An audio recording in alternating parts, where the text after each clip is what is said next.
Hello everyone, I hope you guys are having a good Monday. It is June 1st, so yeah, happy June.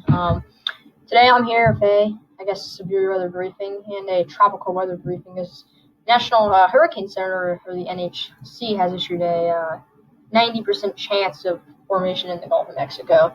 So we're going to be looking at that, kind of by Cancun also. But we're going to be looking at that, but first we're going to be looking at severe weather because tomorrow we do have a potential severe weather outbreak. So I'm going to be watching that.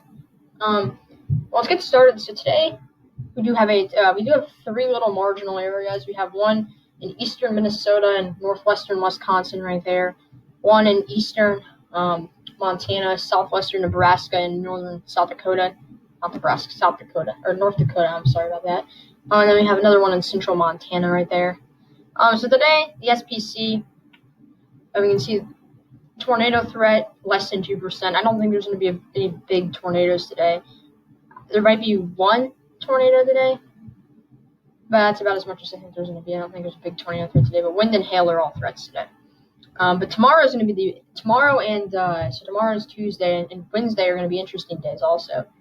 So this is tomorrow's outlook from the SPC. You can see there is a enhanced risk from eastern South Dakota through southern Minnesota, almost to Minneapolis, into the north of Madison, Wisconsin. We have that enhanced risk, and a little bit of northern Iowa right there.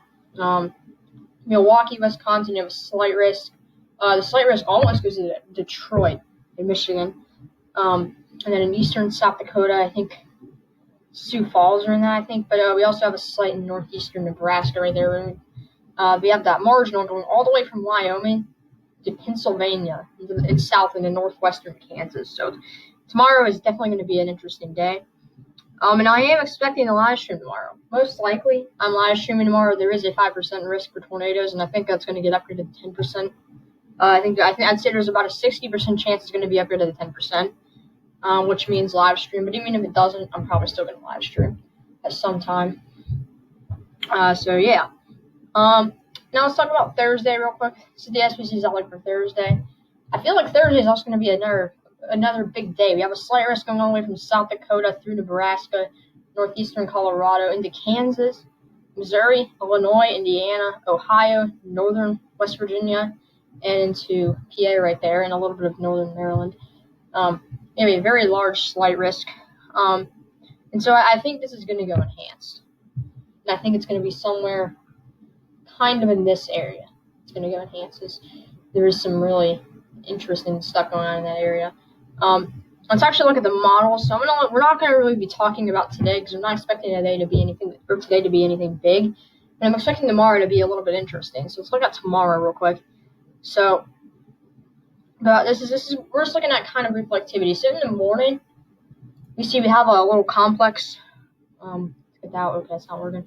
We have a little complex form in western, kind of like a line forming western Minnesota into eastern South Dakota right there, around 17Z, which we're going to be using Central Time during this forecast today. So that's around 12 p.m.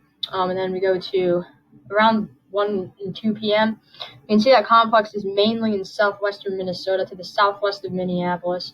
And that continues on, and it does kind of weaken.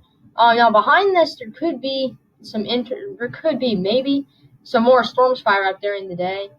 We do have a lot of storms, and we do have a line forming Nebraska right there, so keep that in mind. That moves to the east and goes into our enhanced risk area now, which is right here. That's what I think the big deal is going to be. There could be even maybe some supercells mixed in there, some embedded supercells, so I think there could be a tornado potential, but it's also pretty strong. The line's even there, all the way in maybe even northern Kansas. It goes to Nebraska, southern Iowa, and then it kind of fizzles out as it goes into Wisconsin. But there could be some new storms forming in front of this as it goes into Wisconsin. So we can still see southwestern Wisconsin could be getting some pretty good storms. And that goes into Michigan where we have that slight risk. Let's look at pivotal weather. Let's look at dew points for tomorrow. So dew points for tomorrow, look at this.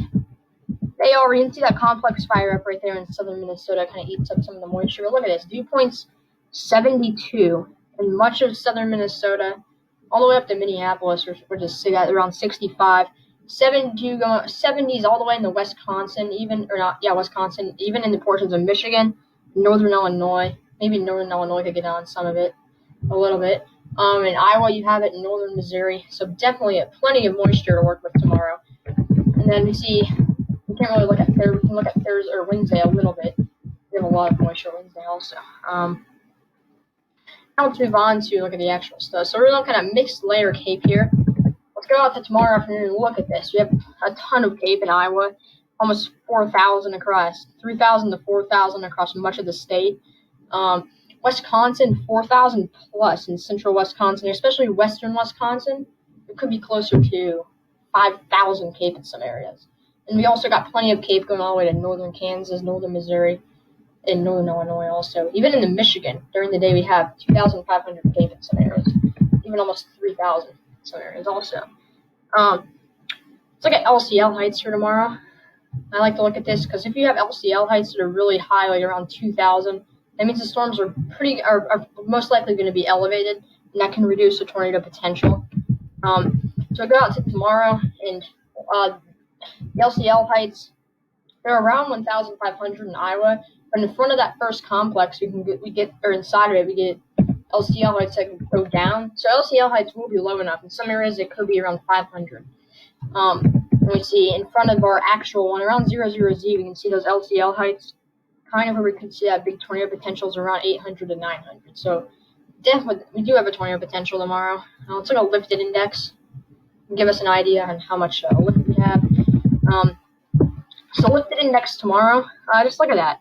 -12, -13, in Nebraska right there, you got -13, southeastern South Dakota, -10, so a ton of lift for tomorrow.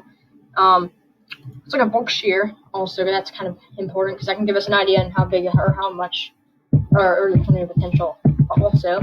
So it goes to tomorrow afternoon, and see we do have pretty good bulk shear, almost 50, maybe isolated areas of 50 knots in northern Iowa, southern Minnesota, in front of that first little line. Then in the afternoon, by our second line in northern Iowa right there, we could see even maybe isolated numbers up to 60, according to the NAM 3KM model. Numbers closer to 60. And so it's going to be pretty isolated. But I think there could be a good amount of tornadoes on Wednesday or tomorrow, Tuesday. I'm not expecting a big tornado outbreak though. I'm not expecting a big tornado outbreak. Let's take a look at SRH. I think this is going to be a severe weather outbreak though, because we do have an enhanced risk. I don't know where that means severe weather outbreak. And from what I'm seeing, I think it's going to be one. Let's look at helicity. Helicity tomorrow, 200, maybe even southern Iowa around 200 also. So we do have good helicity, maybe even 300 in some isolated areas. So we got supercell composite. And the last thing we're going to look at is the significant tornado parameter. I do like to look at these sometimes. So supercell composite tomorrow, it's pretty high. You can see 20 in northwestern Iowa, and then later in the day it kind of fizzles out. So there might be some QCLS tornadoes tomorrow in northern Iowa also, but maybe there could be an embedded supercell or two in there. Let's look at STPs.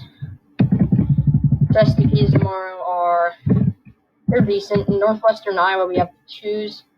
So definitely not on the high side, but they're okay. That wraps up the severe weather for tomorrow. We're going to have another update on that tomorrow morning. I'm going to make a briefing tomorrow morning about it. But let's look at the tropics now. So we do have a 90% chance in the next 48 hours of formation in the Gulf of Mexico, right around Cancun, kind of that area. National Hurricane Center has done that. Now I do want to look at the GFS for this. I'm really looking at like a few model runs of the GFS, see kind of what rainfall totals might look like, and where this thing might make landfall. So we see around Saturday afternoon we have a strong, maybe even a tropical storm by Saturday afternoon in the kind of the central area of the Gulf of Mexico, just to the north of Cancun. See very strong, a lot of rain. We see by Sunday afternoon it even strengthens at 995 millibars. Even some of the outer bands could be hitting portions of Louisiana, Mississippi, Alabama, maybe even western Florida. We see the GFS model has a storm track on this model run.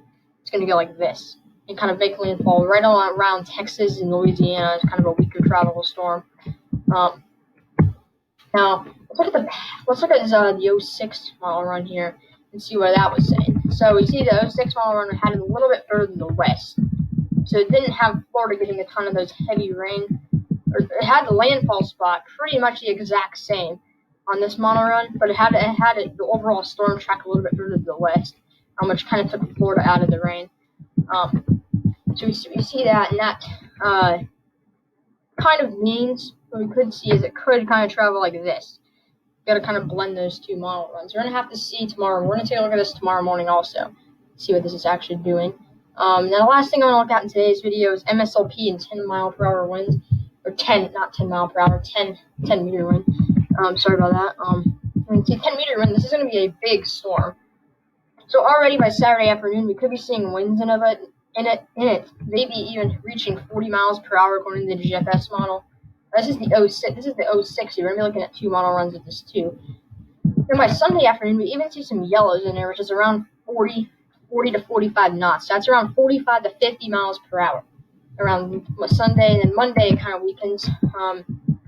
We see it actually looks like the GFS model has some of the strongest winds offshore Mississippi right there, which is kind of a weird place because the center of the low is all the way in kind of by Texas and Louisiana.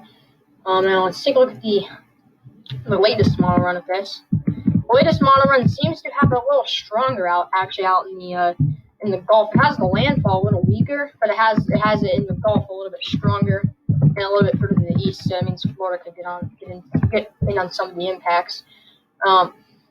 We can see about 45 knots. That's around 50 miles per hour. Also, maybe even closer to 52 miles per hour. It's kind of specific, but what I'm thinking. So both of these models say it's going to get up to around 50 miles per hour in wind strength. Anything else we can look at with this? PWatt. Let's look at PWatt. This thing is going to be having a lot of moisture. Look at that. Got blue colors, which is I don't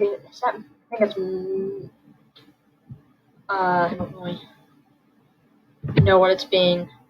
Okay, so around 4 above average right there. So definitely a lot of moisture with that. But that'll wrap up today's video. If you guys enjoyed it, please subscribe, and we will be back tomorrow. Peace out.